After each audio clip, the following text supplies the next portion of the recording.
Hello, this is Sarah Alper. I'm the CFO of Pactum AI, and you are listening to the CFO Thought Leader Podcast. This is episode 1096. We just had an offsite with our FP&A team, and we spent maybe half the hours on how do we go faster, use automation, use the new tools that are available to us, and how do we make the transition? One of the things I see in finance teams, right, is you go. And it's really hard to have the time to architect things. And so we actually took some time out of the office as an FP&A team and really thought about where we want to go and laid out a roadmap and then laid out a time allocation to have everybody spend more time on getting us where we envisioned ourselves going, because it's just so easy to have that next forecast. Oh, we got to run a forecast. Let's drop doing all the architecture work and let's move on. And so we've been spending a lot of time on, crafting the time, leaving the time to go do those things because they don't want it to be wrong, right? And the amount of testing, and I think it's true of everyone in finance, but what I see with my team is they really want to use these tools, but they want to make sure it's not just a black box. They want to make sure they understand what's coming out the other side.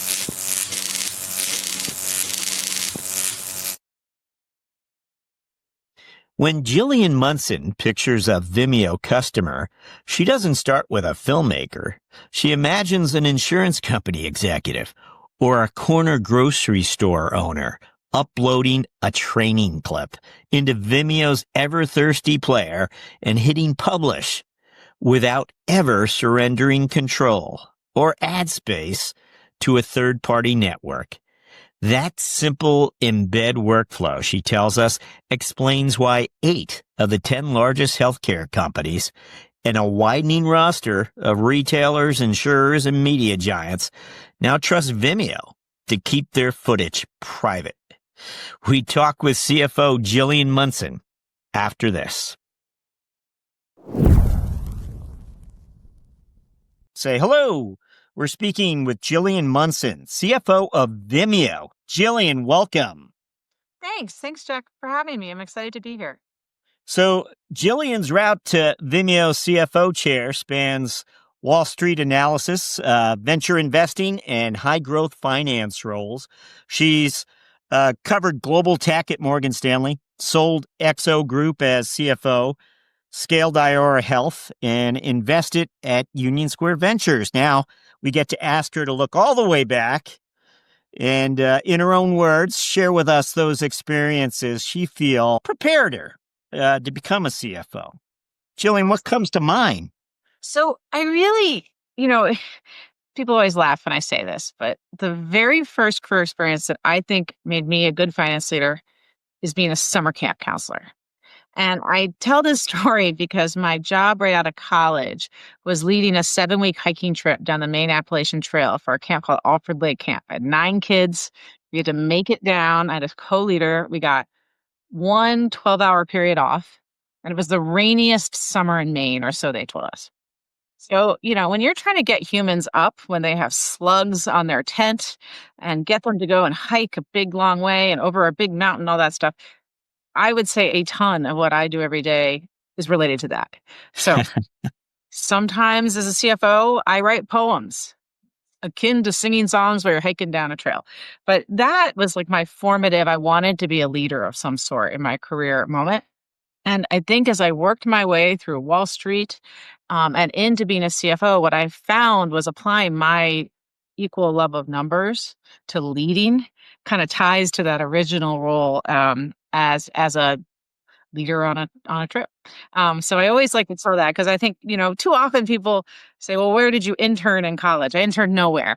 I interned outside helping kids get motivated. So that's sort of the first place. The second piece, more on the numbers side, is I was incredibly lucky and landed in Wall Street in the beginning of tech, at least the internet as we know it. There was no internet. And I happened to land at an amazing firm called Hambert & Quist and later at Morgan Stanley, working for an analyst originally named Mary Meeker, who's sort of the queen of internet investing. And there I really learned that beauty of how you tell a story with numbers.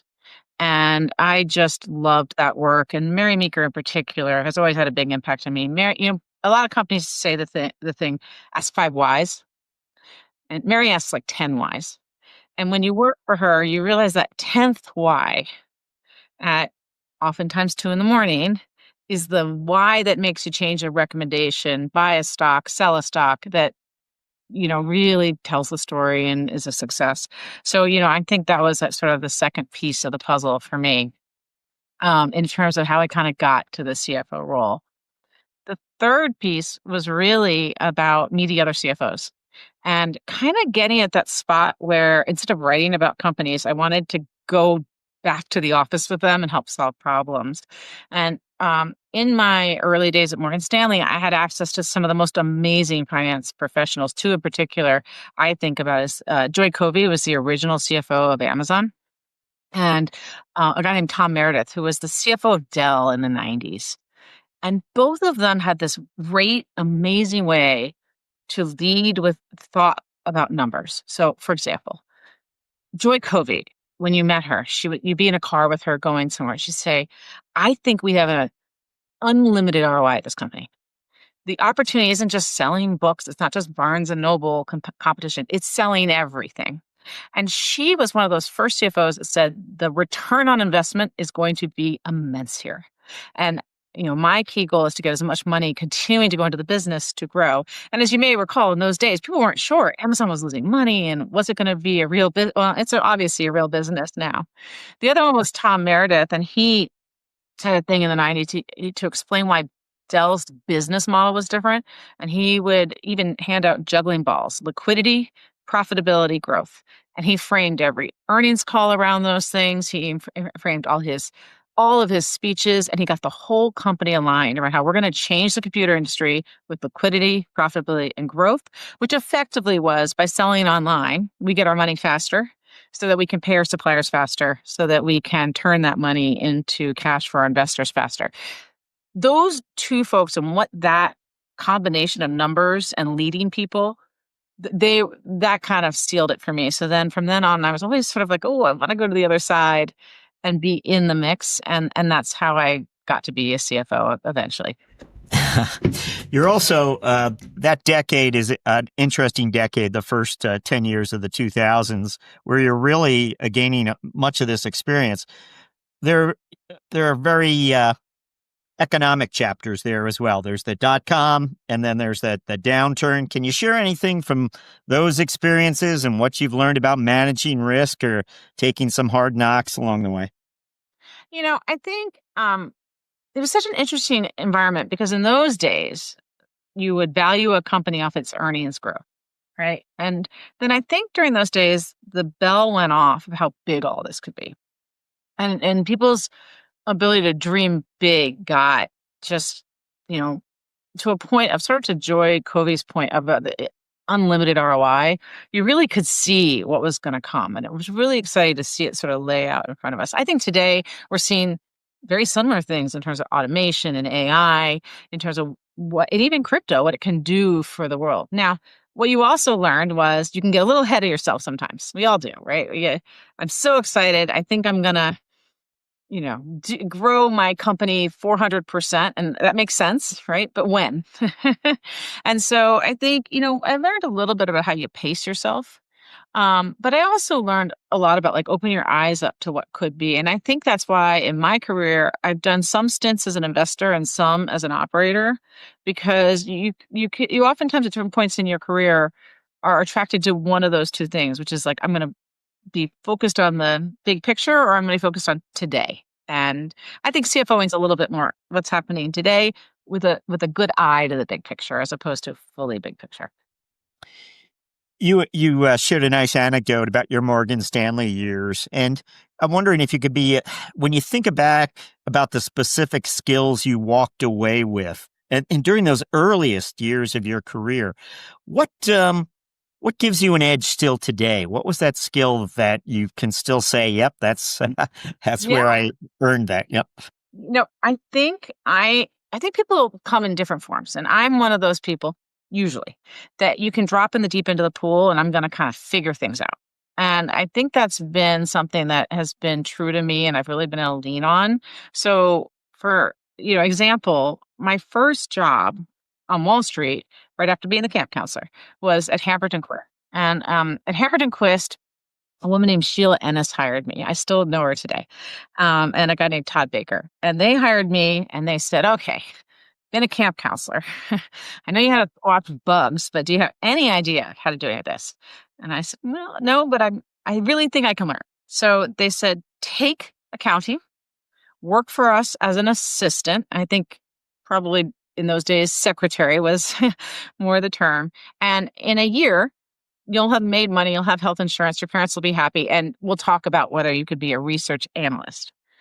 I did both, and I dove in, and when my analyst called me, I went that extra leg. An analyst would call in, and I would say, Apple's trading at $25. It's up $2. And I got to know the management teams, and I dove in, even though my role was much more support. And about 6 months in, they called me in and said, we're firing you. I said, oh, they said, we're promoting you to be a research analyst because you've really shown us you're different, that you're willing to dive in. Funny enough, funny anecdote, they also said your 4s and your 9s look exactly the same and we're calling the wrong people all day long. So we got to get you out of that 4s and 9s thing and into making spreadsheets instead of writing things down on paper, which is what I was doing at the time. So it might have been my handwriting and it might have been that I dove in. And I think that was sort of the thing that really has been instrumental to me, right? I was a Wall Street person for years and I taught myself to be a CFO. I've done a lot of different things as a CFO.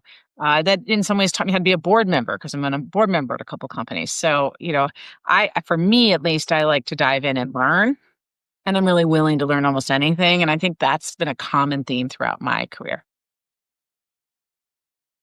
I want to just point out to the listeners, again, I think you've had 3 CFO career chapters. What's interesting I think, to our listeners would be the fact that we're talking about consumer media, healthcare, and now video SaaS, really. What connects these? What common finance muscle do these have in common? It's funny. I think the job of the CFO is the same in almost every area, and particularly in tech, where the capital costs are low in terms of, not maybe in the equipment area and the semiconductor area, there's a kind of a different skill set. But I think that in terms of what it is, right? It's creating the budgets. It's helping people understand why they're there. It is helping tell the story with numbers. And that role is the same everywhere. It is equally kind of one of the things I like a lot about the role is it's also a roll up your sleeves and figure it out role, right? Whether it's, any kind of accounting thing you roll into, how accounting rules change, how you're getting your auditor through things. There are just sort of some tactical things that are also the same. Now, I happen to have a lot of history in tech. And so when I think about these 3 companies, I think about the actual day-to-day as quite similar. There's strat planning, there's budgets, there's forecasts, there's actuals, in the public companies, there's the earnings process. But I think one thing I bring to the table is that I have a lot of history in tech investing as well. So I have some perspective. So that story that's being told by the numbers, sort of one of those core CFO roles, I can bring a lot more color to it because I've seen a lot in a lot of places. So in a way, the Wall Street years were a little bit of a cliff notes to companies that I get to bring to the table that maybe some others don't get to, which it really has been great for me in terms of how I can add value to a company. I tend to be considered as a result a strategic CFO because I can kind of put things in perspective. But the reality for those CFOs, who listen to you, the tactics will come back and get you every day, right? You have to know how to get yourself through the day-to-day operating of a finance organization. And I'm not doing accruals or anything like that, but I got to know how to coach those people through things. And I got to know how to learn what they're doing as well. And I actually find that part really, really fun too. I think you in part might have answered this question, but at the same time, I want to share it with the listeners because I think it's interesting between your CFO chapters, at one point you become a partner at Union Square Ventures. So you become that investor you were just telling us about. That I'm wondering if it in some way reshaped the way you evaluate bets as a CFO, if you like that term. A little bit it did. I mean, Union Square Ventures is just the best at what they do. And they have access to, I mean, their portfolio of companies and leaders they're just operating at such a high level. And the firm itself is filled with just curious humans. And that was what's so fun about them. The thing that's really interesting for me is in being a CFO, I find that the highs are higher and the lows are lower. And in investing, it's a little bit more even. And when I went to Union Square after selling the knot, I think I thought I was ready to get off that roller coaster. And one of the reasons I went back to being a CFO is it turns out you get a little, I don't know, addicted to the roller coaster. And for me, I found that I wasn't actually, I love being there and they are the best, but I wasn't an investor anymore. Like I had kind of lost that gene. I had done a bunch of technology investing when I was at Allen and Company, and led a lot of their private investments, particularly in the SaaS area. So, had a lot of skin in the game. But actually, funny enough, after doing the CFO role, it was harder for me to be an investor. And so, back to CFOing I went. It was in your blood then. I think so. Well, we want to ask out about this latest chapter at Vimeo, and for listeners who most likely know Vimeo as the sort of the other creator platform, how do you articulate Vimeo's enterprise first mission today, and where does it sort of deliberately diverge from the other video platform? Yeah. So our goal at Vimeo is to create the most trusted private video platform in the world. And by that, we mean you control your content. And in our platform, the two most common things users do is they upload videos and then they distribute them. And funny enough, they distribute the vast majority of them through embeds. So they're putting our player on their website. So we aren't as big we don't sell ads. We don't have a network like that. We're really focused on big businesses, even small businesses, right, that want to either market themselves, speak to their employees internally, and do any number of variety of things with video in a more private way. Now, some of that private may be, I have a video and I want to market it, out there into the world. We also serve a tremendous number of creators, but Vimeo serves 8 of the 10 largest healthcare companies, grocery stores, retailers, media companies, insurance companies, right? So they trust us to create a platform that has control, that they can upload, and for them, really, they want to ultimately distribute that video. And we add a lot of value doing that. We create a really high functioning, easy to use platform with really high quality. Vimeo's history was very much set with creators, and we continue to be one of the strongest platforms out there for creators. And we really love creators and embrace it. We do things like staff picks, and we really embrace the film community, if you will, because many of those folks are in businesses creating content as well. And I think that what we're finding is in business, everyone's becoming a creator, right? We would have done this call. We wouldn't have done a call, right? We would have done it in person a couple of years. Now, video is letting us do all these really wonderful things. And we want to be at the center of that, being the platform that partners with businesses on that. And we're doing a great job. We've built a business in that space within Vimeo that's $100 million run rate plus over the course of just a handful of years. And we think there's a lot more to come. And just the short history of Vimeo, I know it. I believe it went public the year before you arrived. Had been spun out from IAC, which had owned it for a number of years, from what I recall. What was it? Double-digit growth in 2025 with a $30 million incremental investment. And I wrote down, what are the metrics you're likely watching? Yeah, we're obviously in our quiet period, but what we have talked about in the past is that our goal is to get Vimeo back to growth. Vimeo went public in mid 21 on the back of COVID, and had a huge run up into COVID. And coming back off the pandemic, we've kind of had to retrench some to get back to basics, if you will. And what I've been brought in and been working on with the management teams is to get the business back to growth. So when we talk about our 2025, what we talk about, we want to have line of sight to double-digit growth as we exit the year. And we continue to work on that.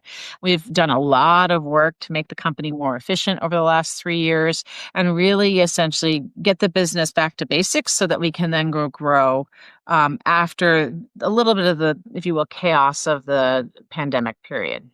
You're going to do your earnings on video next time. Is that right? Instead of a dial-in? We do them all on video. This is really, we feel like if we're a video company, let's show everyone what video can do. So what we do for earnings is we create a couple pre-roll videos. Our CEO, Philip Moyer, talks strategically about where, welcome to the earnings and here's what I see going on, and really reminds people of our strategy. I tend to do a video that is a little bit more detailed about what happened in the quarter and what are the key takeaways I want investors to remember. And then we create a shareholder letter, which is something a lot of companies are doing now. It's a little bit more casual, conversational versus a straight press release. And then Philip and I meet up at our offices and kind of get set up on camera and take all the Q&A via video, which we see a lot of companies increasingly do, but we just think it does two things. It helps people know us. We're a smaller cap company, and it kind of gives them more of a sense of the people running the business. And also, we kind of want to use our own product and show off why video is such a great medium. And so that's the reason we do it. We really like doing it that way. The only thing that's tricky is when you're on video answering Q&A, you can't have all these notes, as easily. So I always have to sort of look like this in case I'm trying to remember the exact number. So there's a little bit of a logistical thing about keeping the notes. You got to memorize more than you can when you're on a call, or you can peel through your notebook of things to answer questions with. But we really love it. We love doing it. And we've actually, every now and then we'll have a salesperson call us and say, hey, this other company wants to do video too, and maybe we can help them. So that's kind of fun too. Yeah. Interesting. We do see a lot more video in investor relations now. So it seems like the platform is going to be people are betting. People oftentimes when they invest, there's so many people who say, I'm betting on the people, right? Video is a great way to see who those people are. We want to ask you about your FP&A folks and how you're organizing the finance team.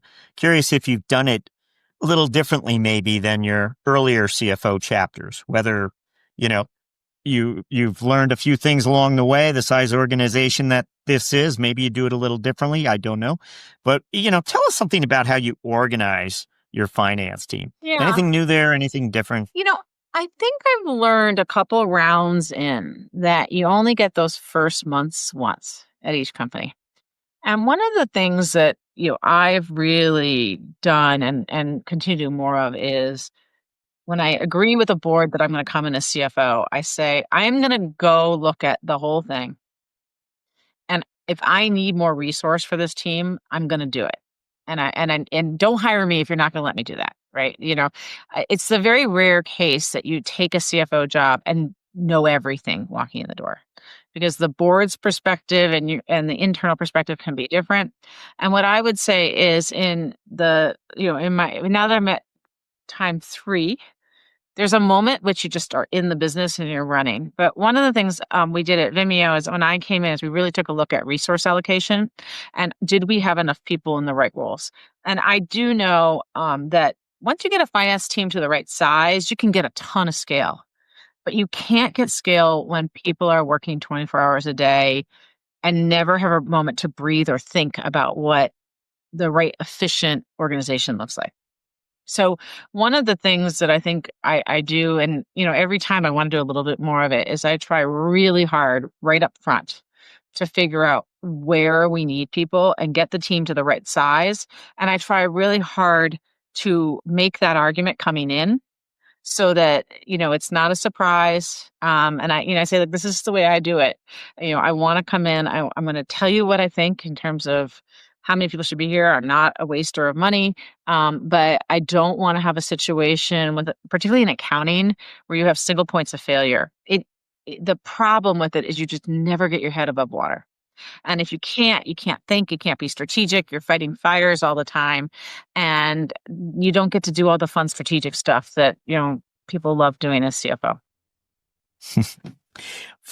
We always like to understand better if there's a particular KPI that you have sought to expose the organization to more broadly. Is there some story you can share related to a number or metric that your team and yourself have sought to raise the profile of? Yeah. One of the things that I think matters most is use of a product. I think that the amount people are using the product matters deeply to how fast you can grow. And I think in my first couple of years at Vimeo, we tried to look at that. And it wasn't as embraced as maybe I would have liked, because, and to me, it just really was hard because getting the data was a little bit difficult, right? But getting people's attention to say usage matters a lot was harder. I'm really delighted because Bob Petroselli, who is our new Chief Product and Tech Officer, is full on the usage matters. Same thing with Philip Moyer, our CEO. And so now the management team we have at the company right now, we cared a lot about users. We start every meeting with customer story, and we spend a lot of time looking at how they're using the platform, how much video in terms of minutes is on the platform, and thinking about ways that we can be helpful to them in that. And I really have liked that a lot. Now, that's not just because of me, it's because of who the management team here is. But I'm so happy to see us doing more and more and more of that now, and really celebrating that and making time for that. Because I think it does make a difference longer term, how connected you are to how well customers are doing. Yeah. Want to touch on AI with you. Can you tell us, how has the organization integrated AI into its strategy, and what initially drove, that decision to invest? Yeah. So a couple things there. AI is really interesting, right? Because you can use AI for efficiency. Oftentimes that becomes automation, right? So there's Alteryx, for example, is a tool that a lot of finance teams orgs use. We use it as well to speed up our processes, take more manual work out of it. And there are other places in customer service you can use AI and automation, in development, in all kinds of areas. You can use AI for efficiency. But, increasingly, a lot of CFOs I talk to, and we'll certainly I'll keep doing that. But a lot of CFOs I'm talking to, a lot of strategic people I'm talking to are saying, wait, let's flip it. AI is a demand generator, meaning, can you harness the great power that is AI for your company in a way that serves customers better, faster, to actually make it a revenue opportunity for you? So at Vimeo, we recently released a bunch of effort in the AI translations area. So our videos are seen, I think it's 193 countries around the world, or something in that general category, somewhere up there by 190. And so that means there's a lot of need to translate those videos. And what Vimeo has done is released a translation capability that you pay for on a consumption basis, as opposed to our usual subscriptions. And we think that can be really powerful. If you do the math on just a small portion of our customers, even doing it across a couple languages, there's a really big opportunity there. And so we see AI in terms of how you manage and cope with video as a real revenue and ARPU opportunity for us. So, it's sort of interesting. And increasingly, I'm having people talk about it that way. How can I make revenue using AI as a ingredient technology, as opposed to entirely how you orient the organization around it internally. Certainly, efficiency is the name of the game, and everybody's on that. But I'm really excited about what AI can be as a demand generator for Vimeo as well. Yeah. As a demand generator, and just thinking about that efficiency in terms of automating the finance operations, where's the greatest impact been made? For us today, it is in the accounting space, where we've taken a lot of manual process out of our organization. We've implemented some broader platforms across the organization for things like payments, that are really giving us not a lights out shop, but increasingly less human touches in between things, which then allows our accountants to think more about what the trend analysis is on the numbers versus key things in, which is always prone to error. So we've done a lot in terms of our sort of very mechanical processes to put automation in. The place where I think there's the most opportunity for us is on the forecasting side. So, forecasting at many companies continues to be a lot of spreadsheets, right? And a lot of well-meaning effort to get those spreadsheets into a system and to automate it. But I think we're really in early days of how much you could do with AI technology to improve your forecasting cycles. I think that the reason it's a little slower, at least what I can see out there, is that the forecast matters so deeply. Right. And the accounting matters too, but it's a little bit more. This is a process. Let's automate it. In forecasting, you have the processes themselves, but then you have the how do you get creative about where all this is going? And I think finding ways for AI to really practically help you do future forecasting is going to be really exciting. Is the topic future forecasting something you will have frequent casual conversations with your FP&A team, or can you give us a sense of where and when are those conversations taking place? I'm sure it's both casual, and you might even had some breakout sessions. Oh yeah. So we just had an offsite with our FP&A team, and we spent maybe half the hours on how do we go faster, use automation, use the new tools that are available to us, and how do we make the transition? So this is kind of, one of the things I see in finance teams, right, is you go, go, go, go, go, go, go. And it's really hard to have the time to architect things.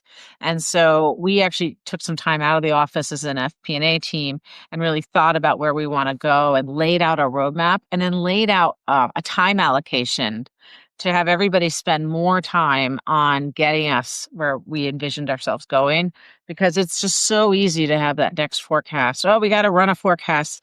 Let's drop doing all the architecture work and let's move on. And so we've been spending a lot of time on, crafting the time, leaving the time to go do those things. And I think, I really credit my FP&A team because they don't want it to be wrong.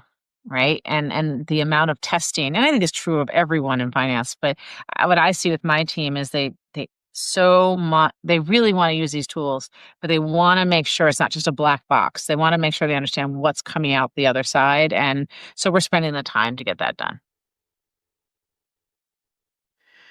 What about like licenses for some of the LLMs? Are functional leaders, do they have to come to finance and say, hey, look, we'd like another 100 of these? What is the flavor of discussion that you're overseeing there? Is that an area of investment? Clearly, I would think their budgets have to, if it's in their budget, we're fine with it. I don't know. How does that work? Yeah, I think it's moving so fast. So we have a pretty dynamic conversation going with our product and tech folks on what they want to use. The costs are changing really rapidly, right? Amazing technology is getting incredibly cost effective now. So we sort of set a parameter in terms of financials. My general attitude on spend is that the people spending the money probably know better than I do what the right tool for them is. And I don't like to get in them. I don't really like to step in and tell them what to use. I like to tell them, here's the parameters around what we need to be doing, and then have a dynamic conversation. So we tend to gravitate to let the folks in our product and tech team, who in our case are really curious, really want the most efficient tools, and I think have such a desire to drive growth with AI that they're trying to get the most done they possibly can. So they are constantly studying new tools, looking at new tools, embracing new tools along the way. And I think that's going to be very dynamic for the next bunch of years. Do you see sort of new skills or roles that are sort of emerging to support AI within the organization? And, is there any preparation being done to, develop those people? In the finance org, we do have thought leaders. So we try to in the finance org celebrate team members who have gone and learned about automation and then implemented it. And we do case studies. So we show others to kind of get that thought process going. At Vimeo, we also have a small team that's working on helping educate everyone to automation ideas across the business. So our CISO organization, which owns our IT, has a group that their role is to help us stay current, because you can oftentimes, when you're head down doing a job, miss what the next new innovation is. And so their role is to help enable us bring the best thinking to market, help us educate ourselves. In our tech and organization, we have really created a center of excellence in terms of AI because it's becoming a product for us so fast. And that gets a little easier, right? Because you have revenue associated to this that you can go point to, and future revenue to fund those heads.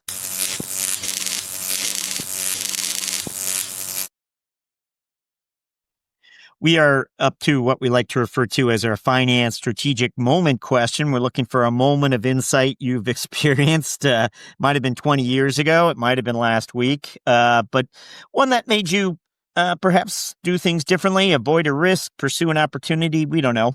What comes to mind when we ask for a finance strategic moment? Yeah.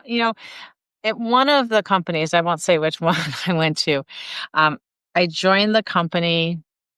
Actually, this happened to a couple companies. I joined the company, hired as a strategic CFO, right? And I am not an accountant. And in one of them,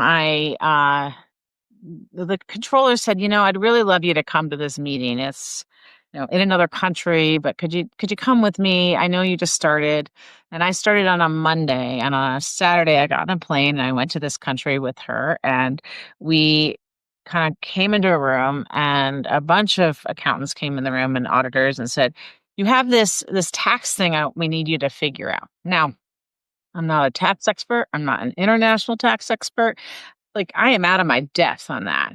And it was such an interesting moment because it was sort of like a week into the job, and you can't give back the CFO role. You got to move forward. And I think for me, learning, I figured out, got the right experts in the room, made the calls, leaned on friends, leaned on auditors to help me meet people that had dealt with this. And we've solved it. It was, in the end of the day, not a huge thing, but it was, at the time, something I had never experienced. And, I think we talked earlier about how I tend to be someone who can dive, jump them, throw them in the pool and they'll float. And I think that was a moment where I really tested myself because I had to become an expert on this thing. And I think I've had a couple moments like that. And I think what it does is it makes you a little bit more brave to handle things that you may not have ever seen before, and just realize one foot in the front of the other. Call everybody get people to tell you what they think. Put it in the blender that is your own mind and come up with your answer. And typically you're going to end up on the right side of that. So, for me, it's that kind of a moment that you remember, and you remember, you talk about, I think for CFOs, a lot of it is, I always think about, what do you talk about when you're being interviewed, right? Whether it's for the next CFO job or like this, right? It's those moments. And oftentimes it's the moments where there's pain that are the ones where you learn the most, I think. What it does is it makes me a better member of our team because there's some pattern recognition. Okay, this is something I don't know about. I'm going to immediately get my call on my network and figure out what we're supposed to do here. And I think I'm able to react a little faster now, even because I've been through a few of these in all different aspects of what I do. And we always want you to think back to that first 60 days in the role. And to be honest, what you just shared was probably your first 60 days as you described it. But your first CFO role, and no, just if you could go back in time and give yourself a piece of advice, what would you tell that person?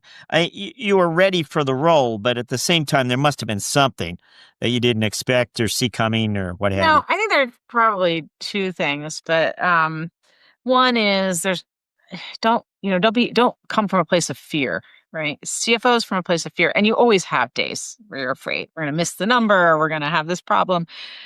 But the more the CFO comes from a place of fear, the more the organization feels that. And you've really got to try to break that. Doesn't work every single day. I laugh when I say that, and I'm sure some of my team members will say, wait, you were just so upset over something. But really trying to kind of manage the fear, because if you're afraid, everybody around is going to be afraid, I think is a key thing, and how you do that. The second thing I think, and advice I like to give, is to bring yourself to the table. I think I don't play a typical CFO role in some ways.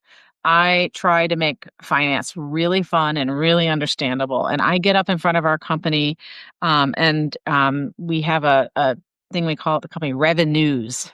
And I go in and I try to teach folks an accounting concept. And the reason I do it is to take away the mystery that accounting is and finance is something no one can figure out, and instead try to show people how some of these key concepts have to do with their decision making. And so we do some fun presentations. I tend to use Taylor Swift often in my presentations, which is not that expected as a CFO, but she has great songs and she's a leader. And so there's always fun things to bring Taylor Swift into the mix on. And I think that, there's always playing the role of the leader up front, but also the more you bring yourself, the more you demystify numbers for the rest of the team. And quite honestly, the numbers are telling the story of the business. So it's really great to try to make those connections real. And so that's another thing that I think, maybe in the beginning I was a little bit more regimented. Now I'm much more apt to try to make the presentations fun. I think the first time I ever did that was at XO Group. And I was faced with, they didn't think that people were listening to the travel T&E expense plan. And it was just, what are we going to do about the expense plan? So we landed the expense plan in terms of what was in it. And then I actually hired a TaskRabbit to write a poem about it. This became an annual recitation of the T&E policy as a poem, which included bizarre phrases like the front of the plane and the back of the plane get to the same place at the same time. So we go in the back of the plane, or a funny thing about how the CFO or the CEO could both teach you how to ride the subway. It's much cheaper than taking a taxi in New York. So things like that were in it. And I think it got such a laugh the first time. No one could believe that we were doing this, that then it became annually we had a recitation of this poem. And, that's bringing me to the table. And that's kind of the fun stuff when you get to do that. Yeah. Great share. Thank you for that. We're hoping you might like to reflect a little on the personal side for us. We're wondering if there's something many of your colleagues might not know about you, something interest you have, a pursuit you, one time were interested in, don't know. Anything come to mind, something that most people might not know about you? Few people at Vimeo know this, but I love to knit baby hats and baby sweaters. And there are a few Vimeans, there are a few XOers. I don't know if there are any Iora folks that have one of these, but there are some baby hats and baby sweaters out around the world that I have knit for folks. Our CEO, Philip, and I currently have a bet about a big sweater if we hit certain numbers. So I've got my needles ready in case we make it. I like to make the goal pretty far out for those, because big human sweaters are much harder to make than baby sweaters. But yeah, that's probably one of the ones that's sort of funny about me. Unusual. That's CFO. great. I don't know very many CFO knitters out there. Yeah. No, I think this is the first on the podcast. So thank you. That's a milestone. We Curious, do you have a book or a resource you can recommend to us? Something that's influenced your thinking or something you've escaped with even? Doesn't need. So I read that question and I thought, well, we were talking in advance and I thought, oh, he's going to be very disappointed. I don't read a lot of books. I really don't. But what I do instead is focus on people. And I happen to be on two amazing boards of directors. And so that eats up my time. I'm on the board of Duolingo and I'm on the board of Frisia.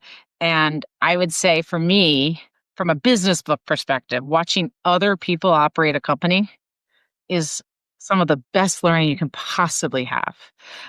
You are obviously serving the company as a board member, but one of the things I love most about it is that I get to watch other people go through the things I'm going through. So if they have a bad board meeting, I've had a bad board meeting, I'm way more sensitive to that and, understanding of those sorts of things than I would have probably have been if I didn't have those roles. So I find them really fun.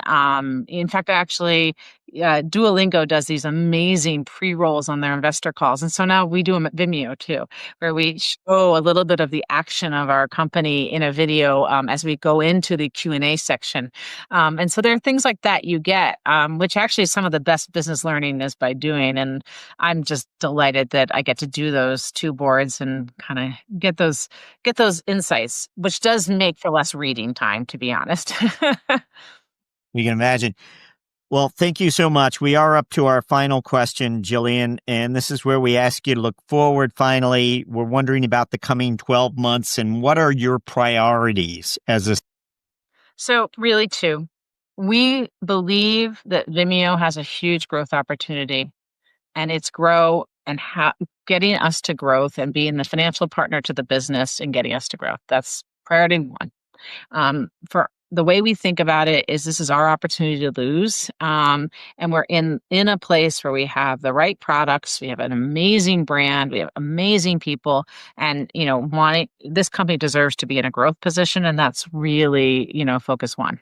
Focus two for me is probably more personal because I'm a couple of rounds in, which is to be a great mentor and leader and help people develop their careers.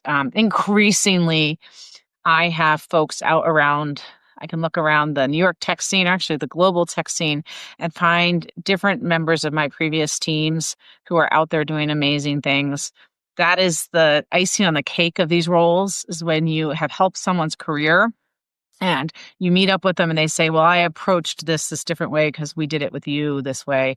Boy, there's nothing more gratifying. So the second piece is really to have an impact on humans as they build their careers. And, I have a fabulous team at Vimeo, best finance team I think I've ever had. I have some amazing people that have worked for me in the past, and I just love being part of them building their careers as well. Gillian Munson, thank you for joining us on CFO Thought Leader. Thanks for having me. Really appreciate the conversation.